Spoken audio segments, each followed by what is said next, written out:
Year after year, we're all shocked when an NBA star gets traded, but really, we shouldn't be. There's always star movement in the NBA every season. And in preparation for that, I'm going to try and predict the next star to get traded as early as this upcoming offseason. I've separated these players into 3 categories, starting off with very likely. So, first off on this list, we have Trae Young of the Atlanta Hawks. And the interesting thing about Trae Young is he's pretty early into his rookie max extension. And you're probably thinking, why on earth would the Hawks trade their franchise player, the guy who they traded for in the draft? They traded Luka Doncic to the Dallas Mavericks in order to get Trae Young and the pick that ended up becoming Cam Reddish. And why would they ever trade him? But there have been a lot of problems with the Hawks ever since their run to the Eastern Conference Finals in 2021, and things just haven't shook out how they should have. Trae Young has had problems with players before on the team, most notably John Collins, who is for the longest time was his running mate in Atlanta, but now seems to be on the back burner there, doesn't seem to be much of a priority on the team anymore. And he has expressed that he doesn't really even want to be on the team anymore. He wants to be traded and get in a new situation. He has also said that maybe the Hawks might not be the most professional situation. It's rumored that Trae Young tends to be late to practices, also taking private jets, not really being a leader of a team that you would expect to be better than they are currently. I believe they're in 8th place in the Eastern Conference right now and really underperforming, hovering right around 500. Definitely not what they expected when they traded 3 first-round picks for DeJounte Murray this offseason, and it really hasn't worked out as they wanted it to. Trae Young playing off the ball ended up not being a great thing. He's having one of his worst shooting seasons of his career so far, and he has indirectly gotten 2 of his head coaches fired here, most recently with Nate McMillan, and obviously those 2 butted heads a lot. McMillan is more of an old style coach, so maybe that could have been the reason. Maybe everything will be fine in Atlanta, but there are definitely rumblings coming out of the Atlanta Hawks organization, and who knows what could happen this offseason. Trae Young could see that the direction isn't going in the right way, especially if they get bounced really early in the playoffs, which we all expect they will. Definitely could see some movement out of the Hawks. Next up on the very likely section, we have another struggling team and 2 players from that team actually, and that is the Chicago Bulls with Zach LaVine and DeMar DeRozan. The Bulls have obviously underperformed massively this season. I believe they're in 11th place currently, not even in the play-in tournament, and you just can't expect that from a team that has 3 all-stars or former all-stars on their squad. And you would think that they would at least be more competitive, but obviously the fit is not working. They don't work well together. LaVine and DeRozan both are guys that are more on-ball creators. Although LaVine can play more off the ball, he is definitely more comfortable as an on-ball creator. And Nikola Vucevic is also a guy that is more comfortable with the ball in his hands. He had the best years of his career in Orlando when he was the main option. But I don't really know where the Bulls are going at this point. They're obviously still trying to compete for the play-in tournament with the addition of Patrick Beverley on the buyout market. And I just don't see them going anywhere. Even if they do make the play-in tournament, they could easily get bounced in that. Or if they make it to the actual playoffs, what is their ceiling for a playoff series? Maybe winning 1 to 2 games in a playoff series. I don't think they have a chance at beating either the Milwaukee Bucks or the Boston Celtics in a playoff series. And the situation doesn't seem to be getting much better.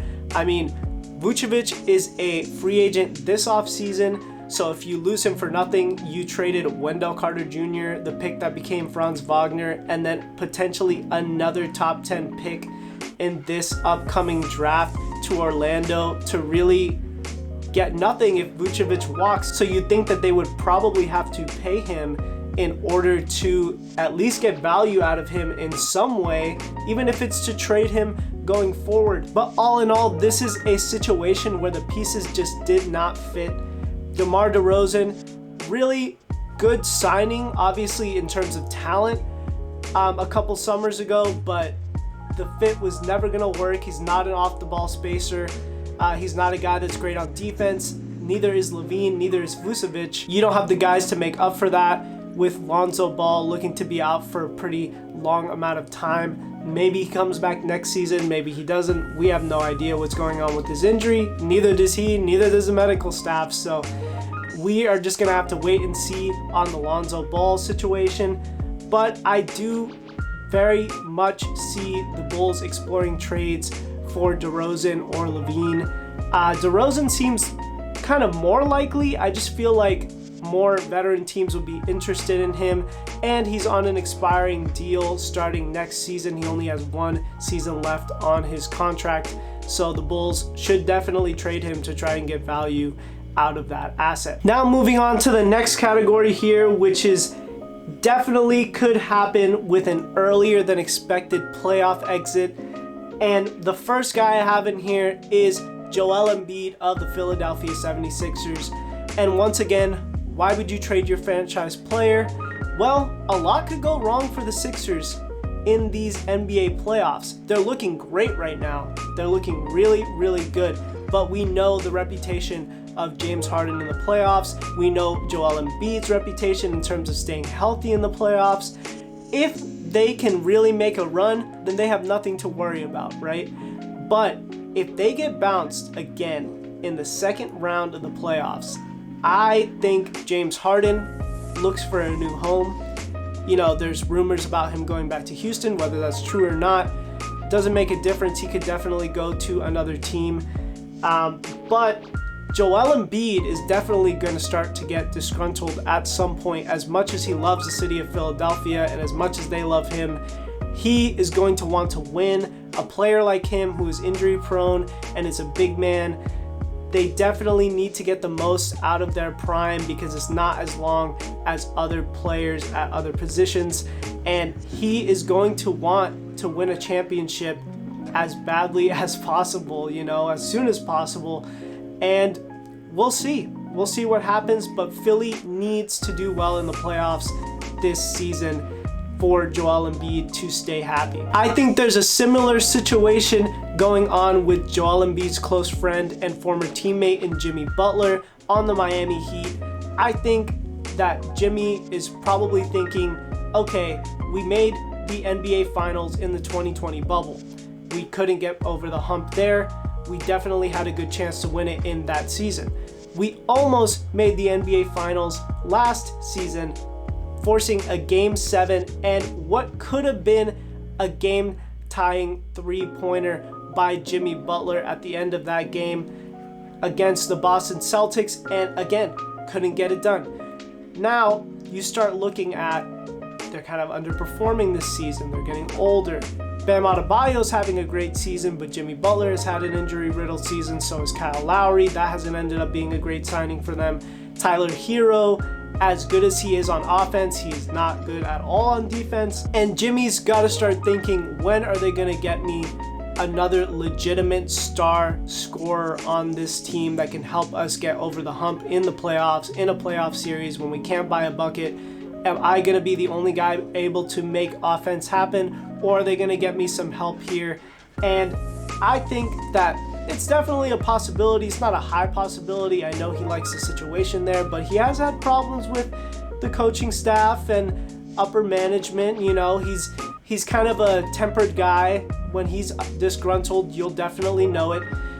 So we'll see what happens with Jimmy Butler in Miami, but it's something to definitely look out for if they get bounced in the first or second round. Another player who I think is also very unlikely to get traded if they do well in the playoffs or even win a championship is Jaylen Brown of the Boston Celtics.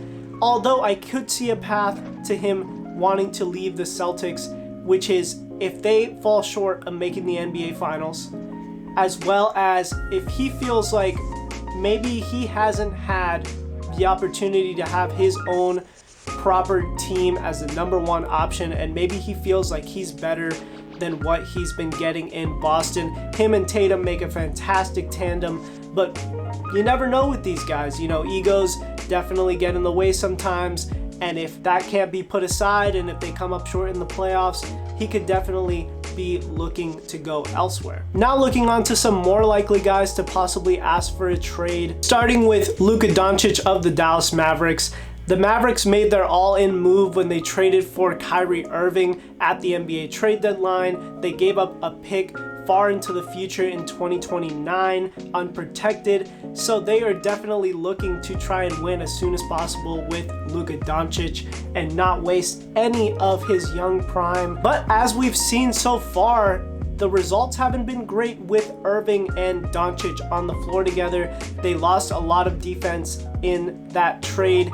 And you would probably say, okay, if they flame out in the playoffs early this year, you know, they could just try to re-sign Kyrie Irving and fill out the pieces with defensive players around them. But it's not that simple.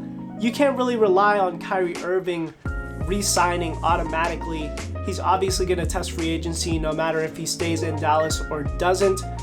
But you kind of have to expect the most crazy scenario out of Irving. That's all that he's showed us at this point in his career, is to expect the unexpected. So if you cannot re-sign Irving, can you replace the value that you lost from him and from the things that you traded away to Brooklyn?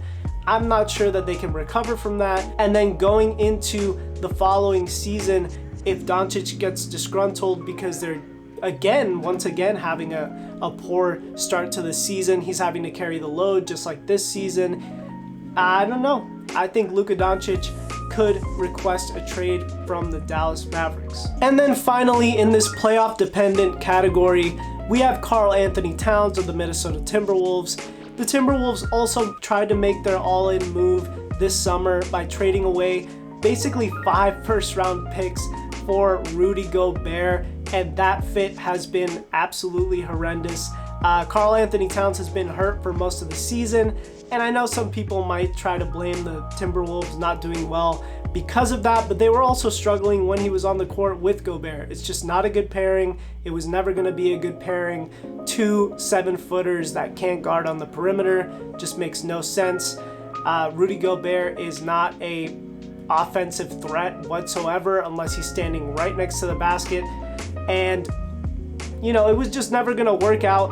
Anthony Edwards has really been carrying them, and he's the only reason why they've been in the playoffs this season. They recently traded one of Towns' good friends in D'Angelo Russell. I see a lot of reasons for Towns to be uncomfortable with the situation in Minnesota, and the fact that he's only made the playoffs 2 years in his whole career in Minnesota isn't a great thing either. So I think it's very likely that Karl Anthony Towns could be looking for a different situation as early as this offseason. And finally, we're on to the last category here, which is probably not, but you never know. Starting off with LeBron James of the Los Angeles Lakers. LeBron is definitely looking to compete as much as he can for the rest of his career, and he's obviously up in age, 38 years old. He's done incredible things throughout his career, but he's definitely still trying to look for at least one more championship. And I don't know if he's going to get it in Los Angeles. As much as I like the moves they made at the trade deadline, acquiring D'Angelo Russell and Jared Vanderbilt, who has been a great, fantastic addition in LA. Malik Beasley, that was another shooter for them. They did make good moves, but those realistically aren't championship type pieces. Anthony Davis's health is also a huge concern. The guy can just not seem to stay healthy, even though he's an MVP type candidate when he is. But I don't know if I see the path for the Lakers becoming a championship contender. Maybe they could sign Kyrie Irving in the offseason, but even then, you're going to sign Kyrie and then once again have no depth on that team, and I think that is definitely more important. But I really don't see the path to LeBron winning another championship with the Los Angeles Lakers.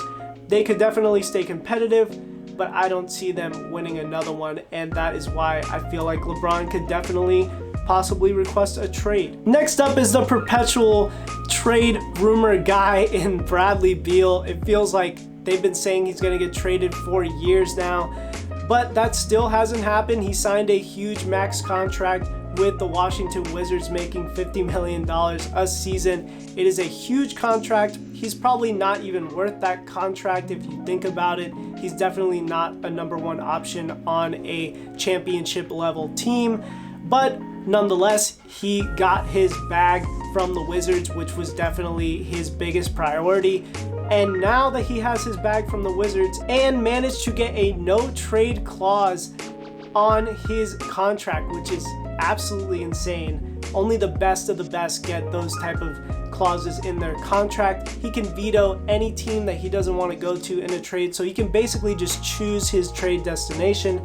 That is incredible. I don't know how he managed to get a contract like that, but he is able to go to any team he wants, and I think that if the Wizards just absolutely flame out once again, which they probably will, the Wizards are not good enough to be a contender, although they have improved. Kyle Kuzma and Kristaps Porzingis have proved to be valuable additions to the team, and they could possibly re-sign them both this summer. But you are committing to a team of those three, which is not a championship contender, probably not even a top 4 seed in the Eastern Conference. And with that, Bradley Beal might be looking to go elsewhere as early as this summer. And finally, we have Damian Lillard of the Portland Trail Blazers. Yes, Mr. 71, not Donovan Mitchell, Mr. 71 himself. How could he ever leave the Portland Trail Blazers? He has said time and time again that he is not going to leave, and I really don't suspect him to leave. But at the end of the day, the NBA is a business, and if the Blazers see that things are really going nowhere with Dame and he's starting to continue to get up in his age, and maybe his game even falls off a little bit, I think they would try to trade him and get the most out of him and definitely put him in a good situation as well. They obviously would want to repay him for all the years and all the great times that he has spent in Portland. I don't see it happening anytime soon, but maybe within the next couple years, we could possibly see a Damian Lillard trade finally. So with the NBA getting into its final stretch run here before the playoffs, about 20 games left for each team, you probably want to look back on the season and relive some of the best moments, and I have a bunch of videos here that you can check out to relive those moments. And guys, don't forget to subscribe, leave a like on this video, it helps out a lot, and most importantly, have a great rest of your day.